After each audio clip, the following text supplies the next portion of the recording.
એ ખરેખર બહુ જ ટફ છે, રાઈટ? બહુ જ ટફ કઈ રીતે? આપણને ટફ નહીં લાગે, પણ સમજવાનું છે, ઈઝી બનાવવાનું છે. બાકી આ ટોપિક બહુ ઇમ્પોર્ટન્ટ છે અને ટફ છે. પહેલું, પ્રકાંડ. પ્રકાંડ એટલે શું? બેઝિક વાત કરીએ તો પ્રકાંડ એટલે શું? તો આ હવાઈ ભાગ છે કે જે ભ્રૂણાગ્રમાંથી બન્યો છે, જે પર્ણને આધાર આપે છે, ફ્રૂટને આધાર આપે છે, રાઈટ? શાખા વિન્યાસ કરે છે, વનસ્પતિનો મુખ્ય અક્ષ બનાવે છે, અને બોલાય છે પ્રકાંડ. સિમ્પલ લેંગ્વેજમાં આ જે પ્રકાંડ છે, ભ્રૂણાગ્રમાંથી બન્યું, જે આપણે ડિસ્કસ કર્યું, રાઈટ? આ એક પ્રરોહનો ભાગ છે. બીજું, પ્રકાંડ મોટા ભાગે 99% હવાઈ હોય છે, પણ ક્યારેક આ પ્રકાંડ ના કેટલાક ભાગ એ જમીનમાં પણ ખૂંપેલા હોય છે, રાઈટ? આ જમીનમાં ખૂંપેલા ભાગ છે, અને પાછી જમીનમાં પણ એની શાખા બનતી હોય છે, રાઈટ? તો આને ભૂમિગત પ્રકાંડ બોલાય છે. તમને થાય આવું હોય? હા, બટાકામાં આ જે ટોચનો ભાગ છે, ખોરાક સંગ્રહ કરીને ફૂલી જાય છે. મૂળમાં એ તો મૂળ નથી હોતું, પ્રકાંડ હોય છે. પણ તમને લાગે કે બટાકા જમીનમાંથી કાઢ્યા છે એટલે મૂળ હોય. મૂળ ના કહેવાય. શું બોલાય? પ્રકાંડ બોલાય. ખબર પડી કે ખાલી હા હા કરો છો? ઓકે. બીજું કે આ બટાકાની વાત કરી, આમ પ્રકાંડ એક ખોરાક સંગ્રહ કરી શકે છે. હા, ખોરાક સંગ્રહ કરી શકે છે. ઇવન બટાકાની સાથે સાથે આદુ, હળદર, રાઈટ? આ પણ ખોરાક સંગ્રહ કરે છે. પણ બટાકા જે ખોરાક સંગ્રહ કરે છે એ કયા સ્વરૂપે હોય છે? ગ્રંથિલ સ્વરૂપે. એટલે બોલવાનું શું? ભૂમિગત પ્રકાંડ ની શાખા ના ટોચના ભાગે ખોરાક સંગ્રહ થાય છે, જેમ કે બટાકા. સમજી ગયા? જ્યારે આદુ અને હળદર માં શું થાય છે? તો આ જ પ્રમાણે ભૂમિગત ભાગ ની શાખામાં જ્યારે આ ગાંઠ છે એ ખોરાક સંગ્રહ કરે એટલે બોલાય શું? ગાંઠમાં ખોરાક સંગ્રહ થતો હોય, રાઈટ? તો આને બોલાય છે આ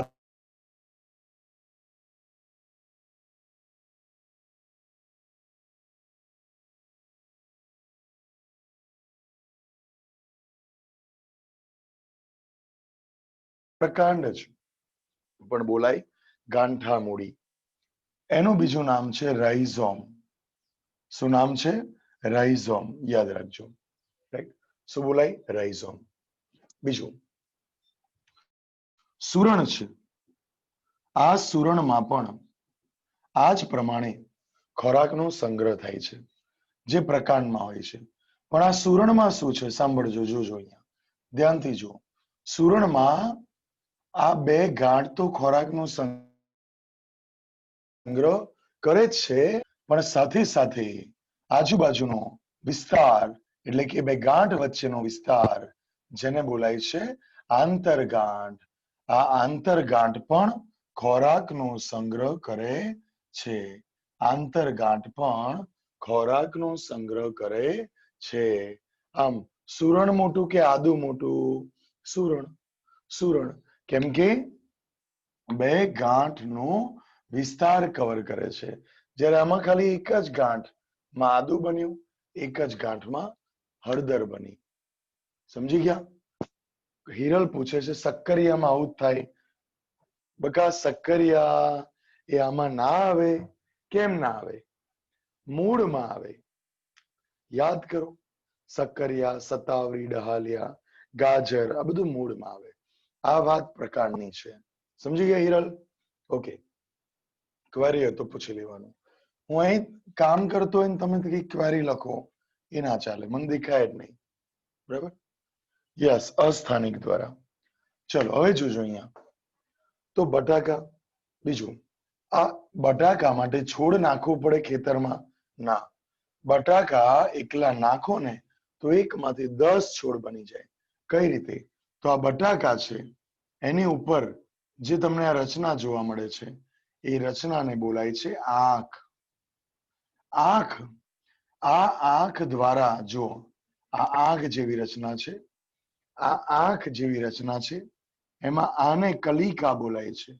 આ ફૂલેલી રચના જેને કલિકા બોલાય છે. આ કલિકામાંથી શાખા બને છે અને આ શાખા શું કામ કરે છે? તો ખોરાકનો સંગ્રહ કરવાનો. આમ એક બટાકામાંથી 9 બન્યું. હવે એક કલિકા ના હોય, બહુ બધી હોય તો બીજું બટાકું બન્યું. પાછા આ બટાકામાં પણ કલિકા હશે, પાછું એ નવું બટાકું બનાવશે. આમ એકમાંથી હજારો બટાકા બની શકે છે. આ આંખ દ્વારા એકમાંથી બહુ બધા બટાકા બન્યા. શું આને પ્રજનન બોલાય? હા, પ્રજનન બોલાય. ચલો જવાબ આપો. આ પ્રજનન લિંગી બોલાય કે અલિંગી? મેસેજ કરો. એ કે એલ, લિંગી કે અલિંગી? Very good, very good, very good, very good. શું બોલાય? અલિંગી. કેમ કે વનસ્પતિ પોતાના ભાગ દ્વારા જ નવી વનસ્પતિ બનાવે છે. કોઈ નરજન્યુ માદાજન્યુ સંકળાયું નથી. સમજી ગયા? માટે બીજું કે આ પ્રમાણે આની અંદર અલિંગી પ્રજનન જોવા મળે છે. કોના દ્વારા? આંખ દ્વારા. ખાસ યાદ રાખજો. રાઈટ? બીજું કે પ્રકાંડમાં જે ઉપરની તરફ છે અને ધન પ્રકાશાનુવર્તી બોલાય છે. ધન પ્રકાશાનુવર્તી. કેમ કે પ્રકાશ ઉપર છે અને પ્રકાંડ પણ ઉપર છે. રાઈટ? જો નીચે હોય તો ઋણ પ્રકાશાનુવર્તી બોલાય. જમીન નીચે છે, પ્રકાંડ ઉપર છે, માટે બીજું શું બોલાય? ઋણ ભૂવર્તી બોલાય. ઋણ ભૂવર્તી. પાણી નીચે છે અને ઉપર પ્રકાંડ છે, માટે ઋણ જલાનુવર્તી બોલાય. ઋણ જલાનુવર્તી. આ લક્ષણ છે કોના? પ્રકાંડના. બીજું, પ્રકાંડ પર, આ પ્રકાંડ છે ધારો કે, એમાં અહીંયાથી પર્ણ બને છે. પણ પર્ણ બને કે શાખા બને? જે બને ક્યાંથી બને? ગાંઠ ઉપરથી. ક્યાંથી બને? ગાંઠ. તો આ પ્રકાંડ ઉપર ગાંઠ આવેલી હોય છે અને બે ગાંઠ વચ્ચેનો વિસ્તાર જેને બોલાય છે આંતરગાંઠ. આમ પ્રકાંડ પર શું આવેલું હોય છે? ગાંઠ, આંતરગાંઠ જેવી રચના આવેલી હોય છે. ગાંઠ, આંતરગાંઠ જેવી રચના આવેલી છે. ભાવિન પૂછે છે કે આ પ્લસ માઇનસ વાળું ફરી કહો. સમજાવું, સાંભળ બકા. પ્રકાંડ ક્યાં છે? ઉપર, પ્રકાશની દિશામાં, સૂર્યપ્રકાશની દિશામાં, માટે ઉપર પોતાની જ દિશામાં છે, માટે ધન પ્રકાશાનુવર્તી બોલાય. પણ જમીન નીચે છે, એના કરતા વિરુદ્ધ દિશામાં પ્રકાંડ છે, માટે ઋણ ભૂવર્તી બોલાય. પાણી નીચે છે, એના કરતા વિરુદ્ધ દિશામાં કોણ છે? પ્રકાંડ છે, માટે ઋણ જલાનુવર્તી બોલાય. ભાવિન ખબર પડી ગઈ બકા? કીર્તિ તને ખબર પડી? કીર્તિરાજ? ઓકે. ભાવિન તને ક્લિયર થયું? Okay okay okay. ચલો, આવું કઈ પણ મને એવું લાગે કે આ તો ઈઝી છે, ખબર પડી ગઈ, પણ છતાં ક્વેરી હોય તો પૂછી લેવાનું. આમ પ્રકાંડ પર શું હોય? ગાંઠ હોય? હા. આંતરગાંઠ હોય? હા. બીજું સાંભળજો, ગાંઠ પરથી પર્ણ ઉત્પન્ન થાય અને શાખા ઉત્પન્ન થાય. પ્રકાંડ અને પર્ણ વચ્ચે જે ખૂણો છે આને બોલાય છે કક્ષ.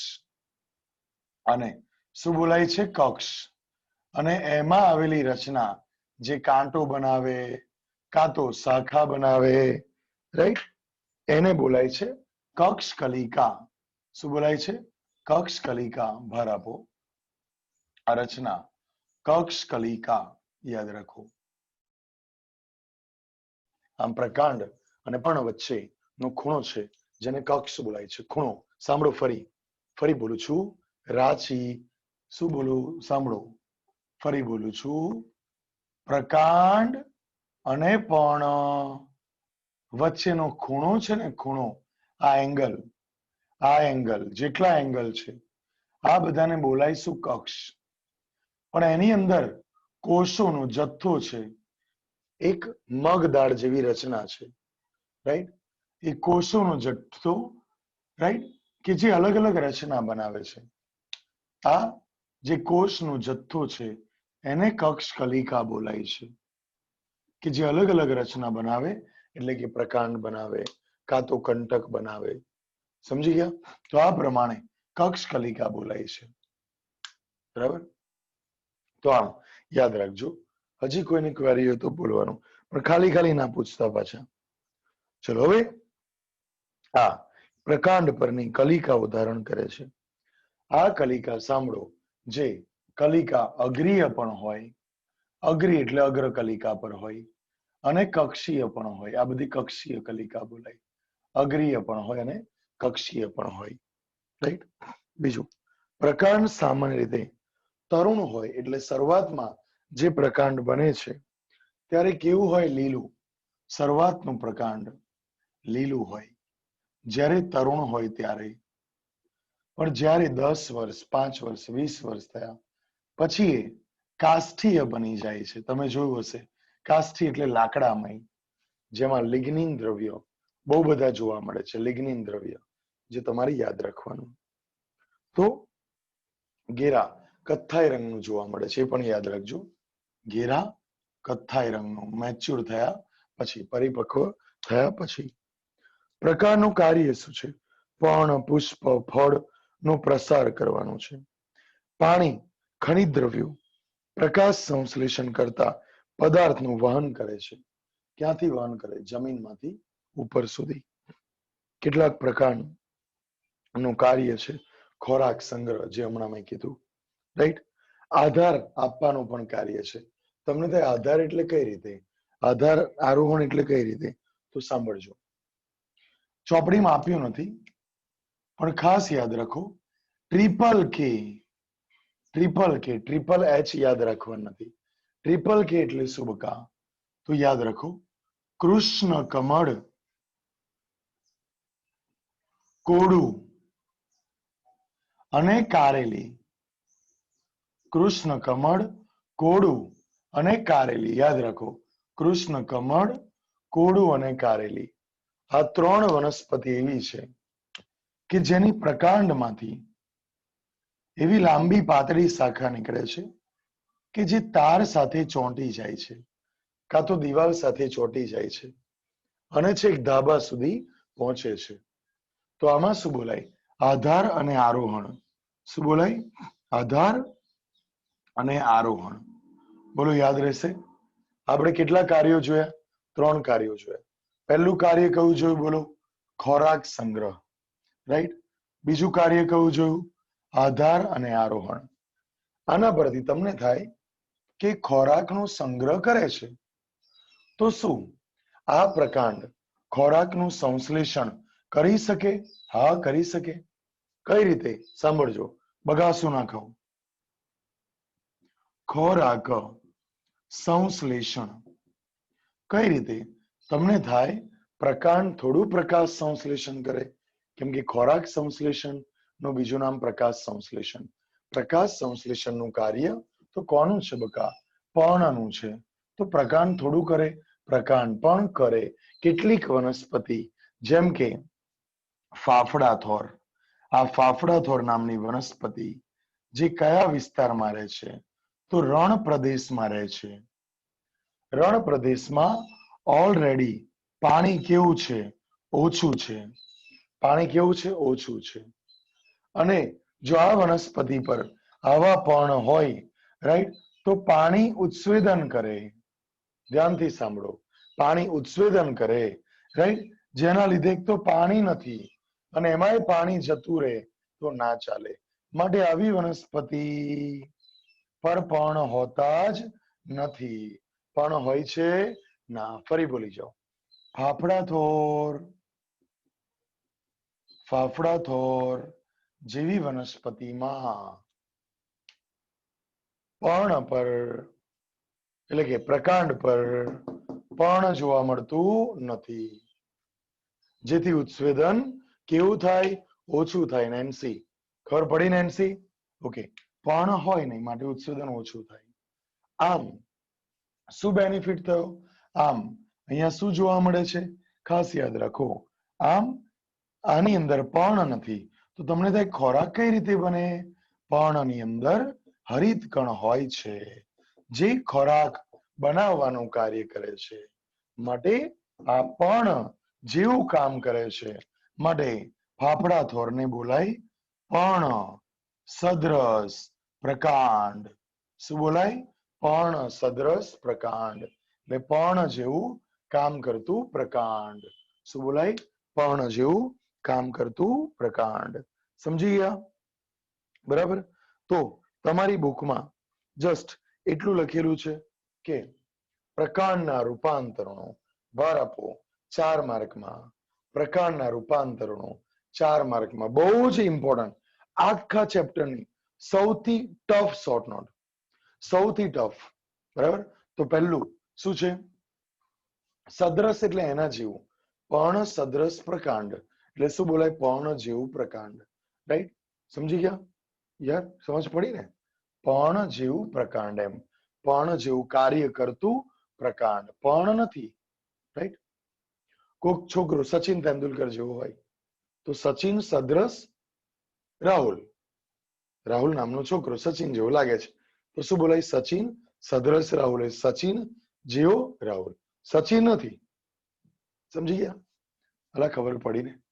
બેસણામાં એમ બેઠા છો રડતા મોઢાના, 12મા 13મા માં આવ્યા છો તો રડતું મોઢું રાખીને શું બેસો છો? આમ સ્માર્ટ કોન્સન્ટ્રેશન રાખો, વિચારતા રહો. અમુક તો આમે ઉતરેલી કડી જેવું, ઉતરેલી કડી જેવું મોઢું રાખીને બેઠા છે. ના ચાલે આવું. મૂડી બનો. મૂડી ના બનવું હોય તો પ્રકાંડી બનો. પ્રકાંડી ના બનો તો પાણી બનો. સમજી ગયા? પણ કઈક બનો. ચલો, તો હવે આ પ્રમાણે ખોરાક સંગ્રહ થયો. પ્રકાંડ સૂત્ર. પ્રકાંડ સૂત્ર એટલે આ એ લખવાનું રહી ગયું છે. આધાર આરોહણ આપે એને શું બોલાય? પ્રકાંડ સૂત્ર. શું બોલાય? પ્રકાંડ સૂત્ર. પ્રકાંડનો ભાગ. સૂત્ર એટલે તંતુમય ભાગ. રાઈટ? એમાં દ્રાક્ષનો વેલો પણ આવે. રાઈટ? પછી આની અંદર તરબૂચ પણ આવે, કોળું પણ આવે, તુમરો પણ આવે. રાઈટ? કાકડી પણ આવે. તુમરો હોય, તમને થાય તુમરો કેવો હોય? બકા હોય. સમજી ગયા? ઓકે, તમે જોયું હશે. અને ના જોયું હોય તો ગભરાવાની જરૂર નથી. સમજ્યા? ચલો, હવે આની અંદર ખોરાક સંગ્રહમાં બટાકા, આદુ, હળદર, રાઈટ, અળવી ઉદાહરણ આપેલું છે. રાઈટ? અને એક બીજું ઉદાહરણ પણ છે, જમીન કંદ. જમીન કંદ કેમ? તો ભૂગર્ભીય ભાગ છે અને ફૂલેલો. જમીન કંદ પણ, આ બધા જમીન કંદ બોલાય. કંદ એટલે ફૂલેલા ભાગ છે. કંદનું ઇંગ્લિશ બલ્બ થાય. બલ્બ. બલ્બ એટલે સોજો આવ્યો હોય, ફૂલેલો હોય એવો ભાગ. રાઈટ? તો હવે ત્રીજું કાર્ય જે આપણે જોઈ લીધું છે પણ ચોપડીમાં નથી આપ્યું. રાઈટ? હવે ચોપડી પ્રમાણે ત્રીજું કાર્ય જોઈએ તો ઘણી બધી વનસ્પતિ જેમ કે લીંબુ અને બોગનવેલમાં, અહીંયા હું લખું છું, આ પ્રકાંડ જે કાંટામાં ફેરવાય છે, લીંબુ અને બોગનવેલ. રાઈટ? તો પ્રકાંડ કંટક બોલાય છે. પ્રકાંડ કંટક જે શું કામ કરે છે? તો રક્ષણનું કામ કરે છે. શું કામ કરે છે? પ્રકાંડ કંટક કામ શું કરે છે? રક્ષણનું. ક્લિયર? બગાસું નહીં, બગાસું નહીં પ્લીઝ. એક સ્ટુડન્ટનું પણ ધ્યાન ઓછું ના જોઈએ. આને બોલાય પ્રકાંડ કંટક. બીજું, ત્યાર પછી આની અંદર ખાસ યાદ રાખજો કે અમુક શુષ્ક પ્રદેશની વનસ્પતિના પ્રકાંડ એ કેવા બની જાય છે? ચપટા બની જાય છે. તમને થાય ચપટા કેમ બન્યા? ભાર આપો. ફાફડા થોર જેવી વનસ્પતિ, ફાફડા થોર. રાઈટ? પછી બીજી વનસ્પતિ છે યુફોર્બિયા. બીજું નામ છે ફાફડા થોર સાથે, યુફોર્બિયા. કેમ ચપટા બન્યો? તો સાંભળજો. એક તો આ વનસ્પતિ જમીનમાં છે કે જે જમીનમાં પાણી નથી, એમાં પછી આ વનસ્પતિ ફૂલેલી હોય તો પાણીનું ઉત્સેદન થતું રહે, રાઈટ. પાણી નથી એટલે પર્ણ નતા, રાઈટ. અને પર્ણ જેવું કામ પ્રકાંડ કરી દે એટલે પાણી ઘુમાઈ દે તો ના ચાલે, માટે કેવું હોય? ચપટું હોય. સમજી ગયા? આ ફાફડા થોર કેવા હોય છે? ચપટા હોય છે, યાદ રાખો, રાઈટ. તેમજ હરિતદ્રવ્ય આની અંદર હોય, બરાબર. તો આપણે ટેક્સ્ટ બુક પ્રમાણે જઈએ તો રક્ષણ કયું કાર્ય લઈએ? ત્રીજું. ચોથું કાર્ય કયું લઈએ? પ્રકાશ સંશ્લેષણ. આપણે યાદ રાખવાનું, રાઈટ. પ્રકાશ સંશ્લેષણ, પણ, સદ્રશ, પ્રકાંડ. ઓકે. હવે પહેલા આ 4 કાર્ય ફટાફટ નજર મારી લો, પછી બીજો પાઠ. આટલું 2 માર્કનું છે, આટલું 2 માર્કનું છે, ફટાફટ નજર મારી લો. આ 4 કાર્યો એકવાર બોલી જાઓ, 2 માર્ક્સનું છે. હવે બીજું 2 માર્ક લેવું છે, પછી ચોપડીમાંથી લાઈન બાય લાઈન જોઈ લઈશું. સ્ક્રીન પર જુઓ અને રફલી મોડે લખવું હોય તો પણ લખી શકો છો. પ્રેક્ટિસ એટલે મારું કમ્પ્લીટ જોઈએ. બસ તમારી જોડે 15 સેકન્ડ છે. જોઈ અને મોડે બોલે પણ જવું જોઈએ, સ્ક્રીન પર જોયા વગર.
પાંચ સેકન્ડ રહી છે, ફટાફટ.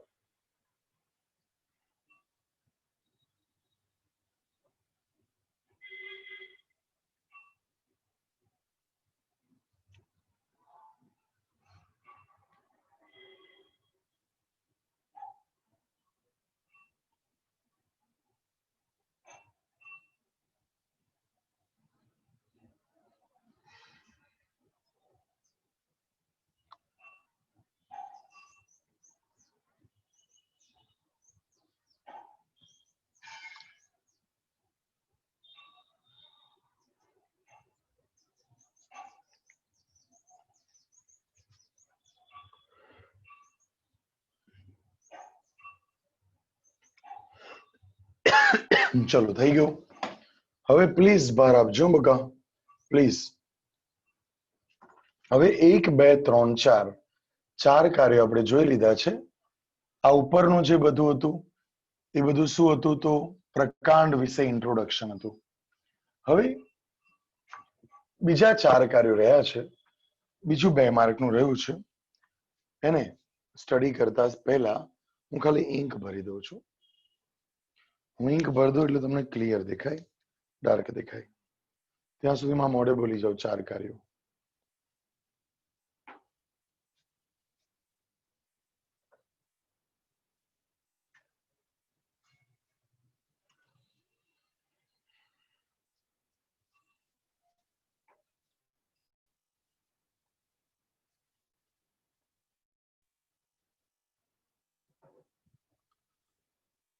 હા ચલો. હવે આપણે પહેલા જોવાનું છે કાર્ય નંબર 5. પાંચમું કાર્ય તમને દેખાય છે. પહેલા તો ઘાસ જેવી વનસ્પતિ. ચોપડીમાં બધા ઉદાહરણ નથી લખ્યા. ઘાસ, સ્ટ્રોબેરી જેવા ઉદાહરણ લખ્યા છે. ઘાસ બીજા ઉદાહરણ પણ છે, પણ તમે ગભરાઈ ના જતા. ઘાસ, અબૂટી, બ્રાહ્મી છે, રાઈટ? કાલે લગભગ મને ક્રિશાએ 7 એક સવાલ પૂછેલા, એમાંથી એવા એવા સવાલ હતા, રાઈટ, મેં રિપ્લાય કરેલા. ક્રિશા યાદ આવ્યું ને? એવા એવા સવાલ હતા કે જેનું કોઈ ચોપડીમાં નામ નિશાન નથી. તો તમને કહું છું, કાઇન્ડ રિક્વેસ્ટ કે તમે લોકો એ બધાનો લોડ ના લેતા, કે મારી પાસે પણ ટેક્સ્ટ બુકો પડેલી છે, ઘણી બધી પ્રકારની પડેલી છે, રાઈટ? આકાશ હોય કે એલેન હોય કે લિબર્ટીના હોય, ઘણા બધા મેગેઝિન, એજ્યુનોવા, કોઈ જ કામનું નથી.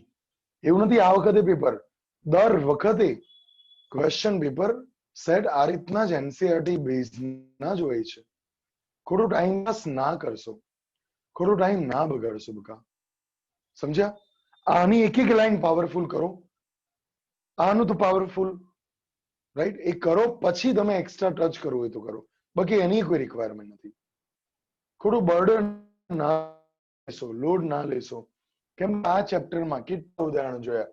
લગભગ આ 60મું ઉદાહરણ છે, રાઈટ? તો આ બે એક્સ્ટ્રા કઈ યાદ રાખવાના? 60 તો યાદ રહેતા નથી, રાઈટ? એટલે આપણે ઓલ ઓવર દરેકને કહું છું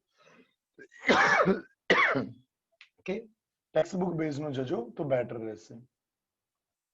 ઠીક છે, ક્યારેક જોઈ લેવાનું, બરાબર? ક્વેરી હોય તો પૂછી લેવાની, પણ એની પાછળ બહુ પડવાનું નહીં.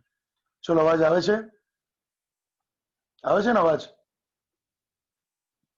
હા, ઓકે ઓકે ઓકે. ચલો, ઘાસ અને સ્ટ્રોબેરી, આ વનસ્પતિ છે ને આવી હોય છે. આવી એટલે કેવી? તો આને બોલાય છે ઉપહવાઈ, પણ ચોપડીમાં લખ્યું નથી. ઉપહવાઈ એટલે અડધી ઉપર અડધી જમીનમાં, અડધી ઉપર અડધી જમીનમાં. આવી વનસ્પતિ માંથી લાંબી પાતળી શાખા નીકળે છે, લાંબી પાતળી શાખા નીકળે છે. પાછું આ શાખા નીકળ્યા પછી આ નવા ભાગ બોલાય, નવા ભાગ, અને આ શાખા જેમાંથી બની છે એ બધા ભાગ કેવા બોલાય? જૂના ભાગ. તો જ્યારે આ જૂના ભાગ મરવા માંડે છે ત્યારે અહીંયાથી નવી વનસ્પતિ બને છે, કેમ કે જે પોષક તત્વો આને મળતા હતા એ બધા હવે આ વનસ્પતિ લઈ લે છે. આમ ઘાસ, સ્ટ્રોબેરી જેવી કેટલીક વનસ્પતિના ભૂગર્ભીય પ્રકાંડ જીવંત ભાગ તરફ પ્રસરણ પામે છે.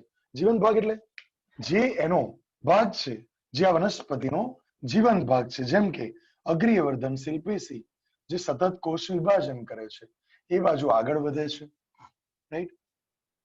જીવંત ભાગ એટલે નવા નિકેતો, એવું લખ્યું છે, નવા નિકેતો, કેમ કે આ આગળ જીવંત રહેવાનું છે, આગળ જતા અમૃત પામવાનું છે, એટલે કે છે આમાં તે નવા ભાગ તરફ આગળ વધે છે, કે જે નવો ભાગ બનવાનું છે, જીવંત ભાગ રહેવાનું છે, આ તરફ આગળ વધે છે. આ તો છેવટે મૃત થવાનું છે. તો જીવંત ભાગ તરફ પ્રસરણ પામે છે, અને જ્યારે જૂના ભાગ મૃત્યુ પામે ત્યારે નવા ભાગનું નિર્માણ થાય છે. મારી સાથે આખો પોઈન્ટ બોલી જાઓ. ચલો, આખો પોઈન્ટ મારી સાથે બોલી જાઓ, આખો પોઈન્ટ મારી સાથે બોલી જાઓ. સ્ટાર્ટ. સ્ટાર્ટ. શું બોલાય? ઘાસ અને સ્ટ્રોબેરી વગેરે જેવી કેટલીક વનસ્પતિના ભૂગર્ભીય પ્રકાંડો જીવંત ભાગ તરફ પ્રસરણ પામે છે. જીવંત એટલે નવા નિકેતો, ચોપડીમાં નવા નિકેતો એવું લખ્યું છે. નિકેતો, નિકેતો એટલે જીવંત ભાગ, નવા ભાગ એટલે જીવંત ભાગ, રાઈટ? ખબર પડી? સમજ્યા? આકૃતિ પરથી યાદ રાખજો. બીજું, આના પછી ફુદીનો અને જુઈ. આ વનસ્પતિમાં કેવું છે? તો ફુદીનો અને જુઈ વનસ્પતિમાં જે તલસ્થ ભાગ છે, રાઈટ, ત્યાંથી આ પ્રમાણે શાખા બને છે. તલસ્થ ભાગ પ્રકારના તલસ્થ ભાગ, ભૂગર્ભીય ભાગ નહીં, ભૂગર્ભીય ભાગ નહીં, ભાર આપજો. પ્રકારના એટલે શું બોલે? ફુદીનો અને જુઈમાં મુખ્ય ધરીના તલ ભાગમાંથી ઉપર તરફ પાતળી પાર્શ્વીય શાખા નીકળે છે. ઉપર તરફ પાતળી પાર્શ્વીય શાખા નીકળે છે. હવાઈ રીતે વિકાસ પામ્યા પછી કમાન આકારે જમીનની અંદર આવે છે. કમાન આકારે ધનુષ્ય બાણની જેમ કમાન આકારે જમીનમાં સંપર્કમાં આવે છે. પતી ગયું. ફરી બોલું છું. શું ઉદાહરણ છે? ફુદીનો. ફુદીનો અને જુઈ જેવી વનસ્પતિમાં જે પ્રકાંડ છે એના તલ ભાગમાંથી આ પ્રમાણે શાખા નીકળે છે જે હવાઈ છે અને પાછી કમાન આગળ જમીનના સંપર્કમાં આવે છે. પાછું તમને ત્યાં અહીંયા આવ્યા પછી શું થશે લખ્યું નથી, પણ યાદ રાખવાનું અહીંથી મૂળ બને, રાઈટ? પાછું અહીંથી પ્રકાંડ બને. આ પ્રમાણે આ એક છોડમાંથી બીજો છોડ, એકમાંથી બીજો. તો આ બધા જ પ્રકાર છે. આ બધા એક પ્રકારના વાનસ્પતિક પ્રજનન પણ બોલાય છે. શું બોલાય છે? વાનસ્પતિક. વાનસ્પતિક પ્રજનન પણ ચોપડીમાં આપ્યું નથી. આ બધા પ્રકાર વાનસ્પતિક પ્રજનનના બોલાય છે. આના જેવું જ છે એક બીજી રચના, સાંભળજો. આના જેવી જ અહીંયા રચના કમ્પેર કરાવું છું, ધ્યાનથી સાંભળજો. પણ ફરક શું છે ખબર? કે ભૂમિગત ભાગ માંથી આ રીતે કમાન આકારે શાખા નીકળે છે. જો આમાં શું હતું કે પ્રકારના તલ ભાગમાંથી સમજ્યા? જ્યારે આમાં ભૂમિગત અલા ખબર પડી? આમ તો કરો, હા સમજ પડવી જોઈએ. ઓકે શ્રેયા, ચલો. તો આ પ્રમાણે શું છે યાદ રાખો. તર્જની શ્રેયા પ્લીઝ.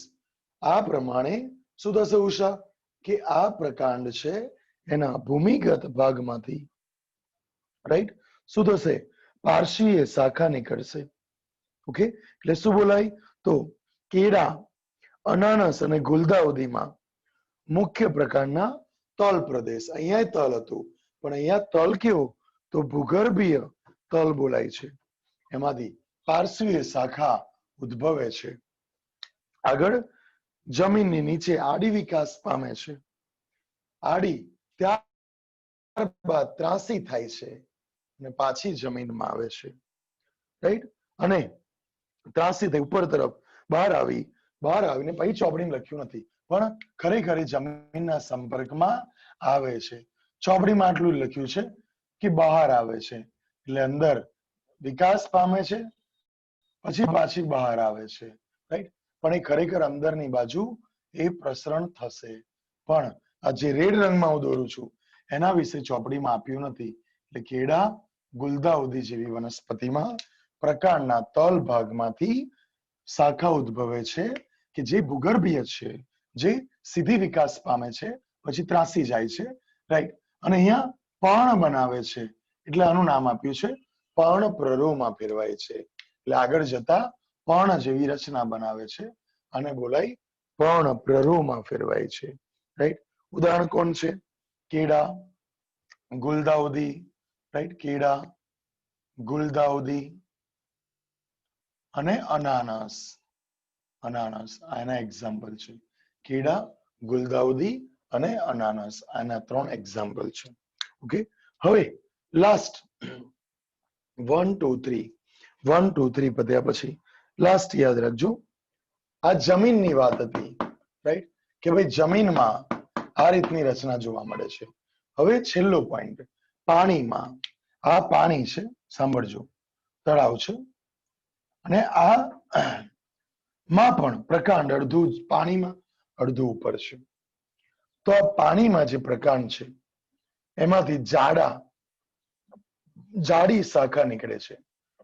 આ શાખા છે, આ પાતળી હતી, આ જાડી છે. બીજું, આમાં બે ગાંઠ વચ્ચે વધારે અંતર હતું, જ્યારે આમાં ટૂંકી આંતરગાંઠ છે. આંતરગાંઠ કેવી બોલાય? ટૂંકી. એટલે પહેલું તો પાણીમાં જોવા મળે. પાણીમાં જોવા મળે એટલે જળ કુંભી, જળ શૃંખલા જેવી વનસ્પતિ જેમાં જાડી શાખાઓ હોય તેમજ ટૂંકી આંતરગાંઠ હોય, રાઈટ? ટૂંકી આંતરગાંઠ હોય, બધાના લક્ષણ છે. એટલે જળ શૃંખલા એને પિસ્ટિયા બોલાય છે. શું બોલાય? પિસ્ટિયા. યાદ રાખો, રાઈટ? જળ શૃંખલા પિસ્ટિયા બોલાય છે.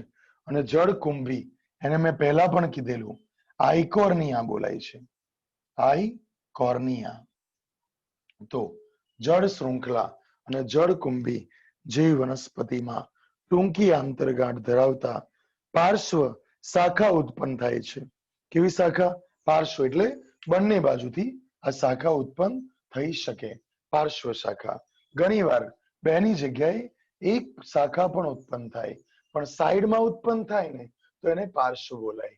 આમ ઉપર હોય તો અગ્રીય બોલાય, પણ સાઈડમાં છે, નીચે તરફ છે, એટલે શું બોલાય? પાર્શ્વ. યાદ રાખજો. બીજું, પાર્શ્વીય શાખા બને છે. બહાર આપજો. તેમજ ગુલાબવત પર્ણ ધરાવે છે. ગુલાબવત પર્ણ એટલે શું બકા? ગુલાબવત પર્ણ એટલે શું? તો યાદ રાખવાનું, એકદમ સૂક્ષ્મ, રાઈટ, અને છેદિત કિનારી વાળા પર્ણ હોય. સૂક્ષ્મ અને છેદિત કિનારી વાળા પર્ણ હોય. તમે જોજો, એને ગુલાબવત પર્ણ બોલાય. ગુલાબના પર્ણ ક્યારે જોયા હોય તો જોજો, રાઈટ, છેદિત પર્ણ હશે અને એકદમ સૂક્ષ્મ હશે. ગુલાબવત પર્ણ ધરાવતી દરેક ગાંઠ અને મૂળનો ગુચ્છ જોવા મળે છે. એટલે કે અહીંયા શું જોવા મળે? મૂળનો ગુચ્છ જોવા મળે. રાઈટ, એટલે ફરી બોલી જાવ. શું બોલાય?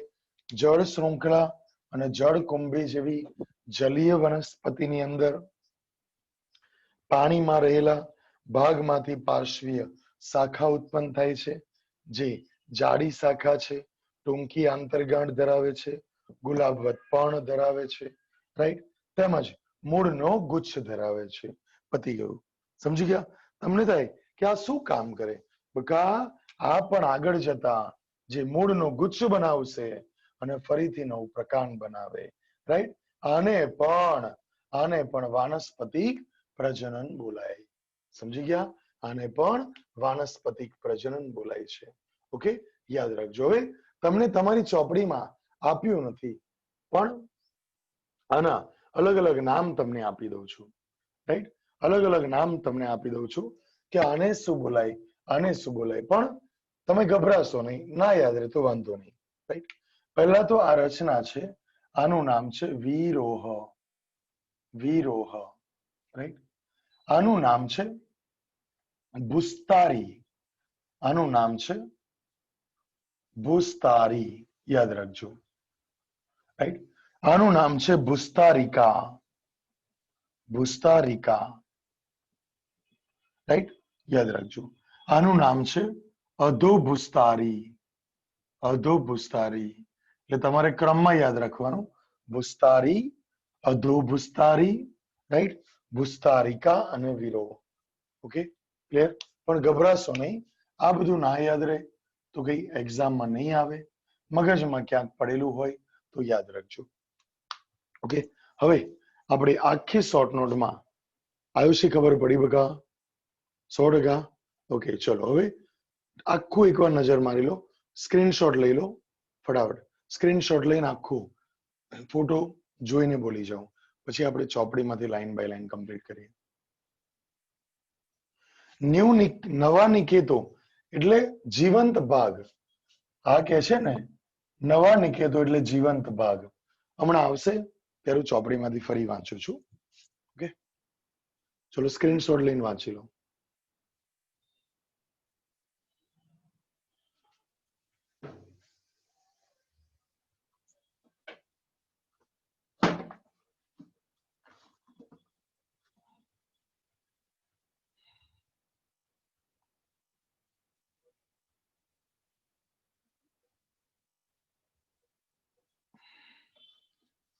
ભાઈ 11:08 વાગે હો યુટ્યુબ પર જોઈન થવાનું.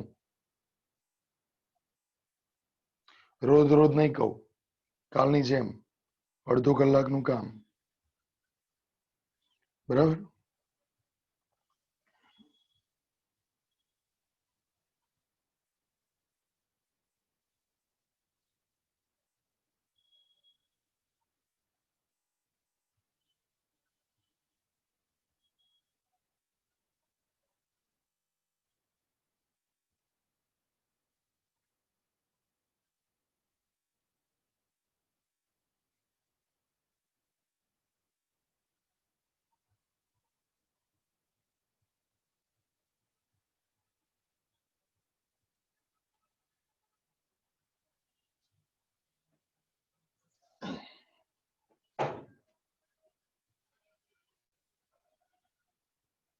અનેરી સમજ પડે જ તને બકા? અનેરી, વિભૂતિ, પછી ડાળી ખંજોળજે. સમજ પડે છે ને વિભૂતિ? વિભૂતિ નહીં પડતી? Okay okay okay. Vibhuti Virat કોહલીની જેમ કરે છે. ચલો સ્ટાર્ટ. પ્રકાંડના રૂપાંતરો. પહેલા પેન્સિલ કે પેન હાથમાં રાખજો. પ્રકાંડ હંમેશા, પહેલા તો બહુ ઇમ્પોર્ટન્ટ અને ટફ ક્વેશ્ચન છે. પ્રકાંડ હંમેશા લાક્ષણિક રીતે અપેક્ષિત હોય તેવા સામાન્ય લગતા કાર્યો કરતા નથી. એટલે કે આધાર આપે અને એટલા જ કાર્યો કરે એવું નથી. ખોરાક સંગ્રહ પણ કરે, પછી જે જોયું આરોહણ પણ કરે કૃષ્ણ કમળની જેમ. તેઓ જુદા જુદા કાર્ય માટે રૂપાંતરિત થાય છે. બટાકા, આદુ, હળદર, જમીન કંદ, અળવી, રાઈટ, ઉદાહરણ ભુલાયના. તો આ બધા જ વગેરે ભૂગર્ભીય પ્રકાંડ તેમના ખોરાક સંગ્રહ માટે રૂપાંતરિત છે. ઓકે, યાદ રાખો. નંબર 1 આપો ખોરાક સંગ્રહ. રાઉન્ડ કરી દો ખોરાક સંગ્રહ અને નંબર 1 આપો. તેઓ વૃદ્ધિ પામવા માટે પ્રતિકૂળ પરિસ્થિતિમાં ઉછેર પામવા માટે મદદ કરતા અંગ તરીકે છે. પછી 9 બ્રેકેટ કરો, 9 બ્રેકેટ કરો. પ્રકાંડ સૂત્રથી. પ્રકાંડ સૂત્ર જે કક્ષ કલિકામાંથી વિકાસ પામતા, હેતલ લેફ્ટ થવાનું નથી દેવ પ્લીઝ. પ્રકાંડ સૂત્રો જે કક્ષ કલિકામાંથી વિકાસ પામે છે તેઓ પાતળા તથા કુંતલાકાર અમડાયેલા છે. આરોહણમાં મદદ કરે છે. નંબર 2 આપો આરોહણ. આરોહણ રાઉન્ડ કરો, નંબર 2 આપો. એનું ઉદાહરણ છે તુમરો, કાકડી, કોળું, તરબૂચ અને દ્રાક્ષનો વેલો. આનું ઉદાહરણ છે. પછી પ્રકાંડની કક્ષ કલિકા ક્યારેક કાષ્ઠીય મજબૂત બની જાય છે. સીધી અને તીક્ષ્ણ પ્રકાંડ કંટકમાં રૂપાંતર થાય છે. આવા પ્રકાંડ કંટક લીંબુ અને બોગનવેલમાં જોવા મળે છે. તેઓ ચરતા પ્રાણી સામે રક્ષણ આપે. રાઉન્ડ કરો, રક્ષણ. નંબર 3 આપો.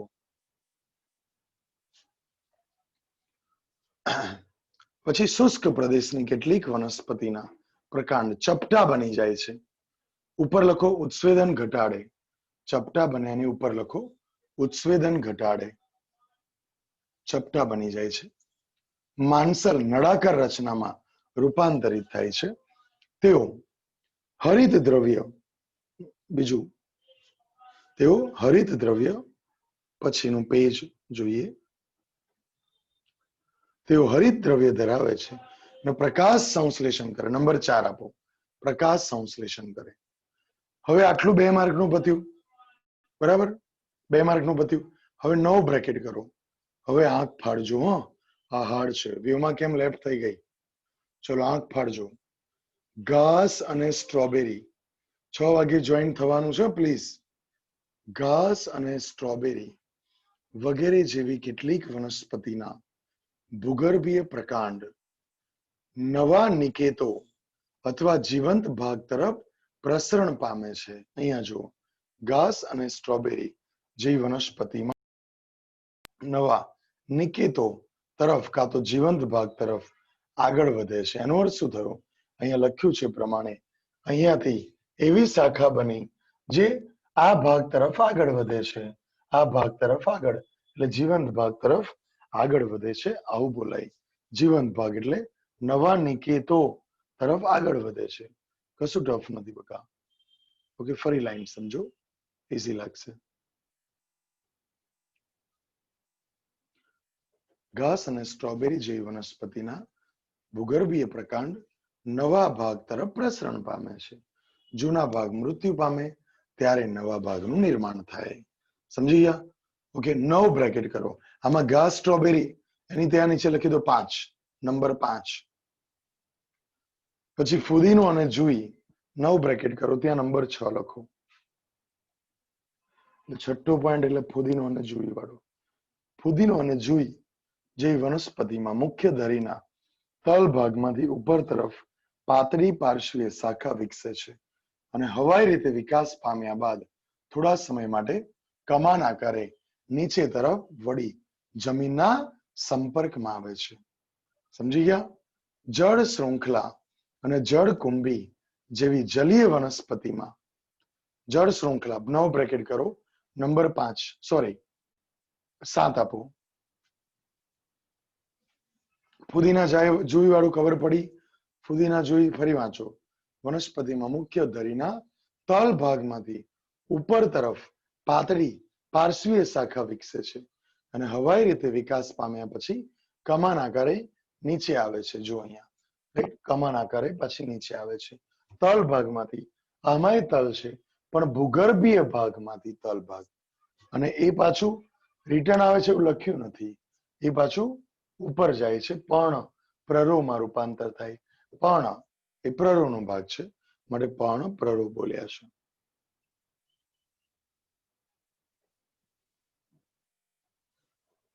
આગળ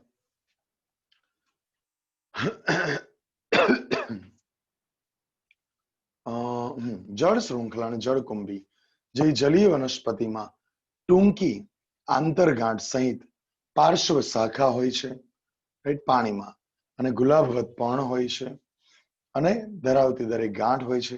દરેક ગાંઠ પર ગુલાબવત પર્ણ હોય, નાના પર્ણ, અને મૂળનું ગુચ્છ જોવા મળે. અને છેલ્લું નંબર 8 કેળા. ત્યાં નંબર 8 આપી દો. કેળા, અનાનસ, ગુલદાઉદી. ફરી કહું છું બકા, હું કાલથી ખરેખર તમને જોઈન નહીં કરું, રિક્વેસ્ટ છે પ્લીઝ. તમારી સાથે સાયન્સ ના ચાલે યાર. સબમિટ કરાવો યાર, ફી સબમિટ પતાવો, પછી અમારે બધાનું કઈથી કામ કાઢવાનું યાર. આવું થોડું ચાલે ભાઈ, બધું બંધ કરી દઈએ તો ચાલશે? આટલું તો જરાક સમજો. પેરેન્ટ્સ ને સમજાવવું પડે ને તમારે. કેળા, અનાનસ, ગુલદાઉદીમાં મુખ્ય પ્રકારના તલ પ્રદેશ અને ભૂગર્ભીય ભાગમાંથી પાર્શ્વીય શાખાઓ ઉદ્ભવી જમીનની નીચે આડી વિકાસ પામી અને ત્યારબાદ ત્રાસી થઈ ઉપર તરફ બહાર આવે છે અને પર્ણપર્વમાં વિકસે છે. ફરી વાંચો.